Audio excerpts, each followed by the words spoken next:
Obviously not on my bench, but how's this for a chassis?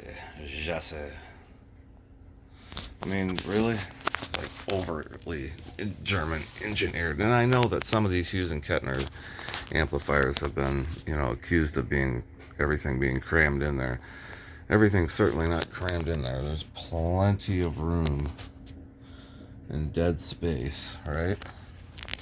So you've got, here, this is going to be all your effects and all that shit. So we're not going to really worry about that.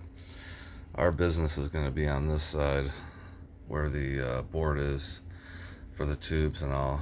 Toroidal transformers, power transformer, output transformer, supposed to be very good in audio circuits because of less noise. Okay. This one's shielded. Big old shield around it, the output transformer. Interesting. Nothing really popping out at me too much. Capacitors here kind of bulged on top. The speakers were hooked up in a fashion that I don't even know why they'd be hooked up like that. I've just got a couple of alligator clips here for the speaker wires, because eventually I'm gonna have to put a load on there. Had brand new JJ, what looked to be brand new JJ EL34s in it, and a couple of what looked to be brand new tube amp Doctor 12AX7s. You can see they did a nice job of keeping these resistors that get very hot, keeping them off the board. Unlike Fender, they've done that with all the resistors that are creating a lot of heat. They kept them way off the board. Very nice. But God, this chassis is just, so you can see how it goes into the the head, and then you got this whole back part here, which I guess, I don't even know. I mean,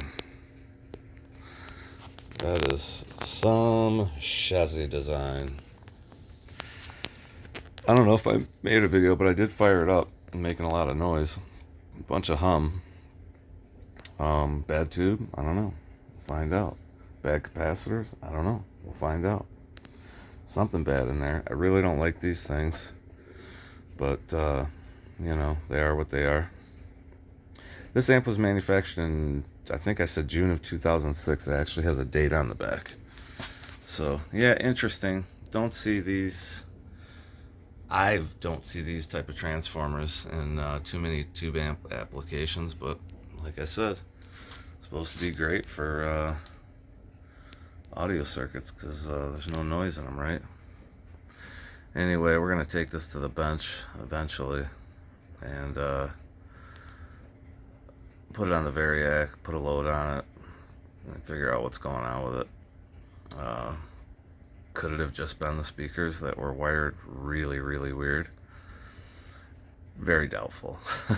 But nonetheless, we're going to find out. Actually, I mean, it doesn't look too bad, really. If I had to pull this board out, it's just a couple. You undo these ribbon cables. I think 2 or 3 screws on the front, and the board pops right out. So that's kind of nice in case I have to, get into those capacitors back there or whatever. But all of this stuff here, which is this is going to be all the switching right here. It's all working. The effects appear to be all working. So I don't think any of the issue is going to be up in this board up here, because all of this, when I turned it on, everything lit up. Everything, the selector switch here, all the switching appears to be working. So I think our business is going to be back here. We'll see. Anyway, until next time, peace out.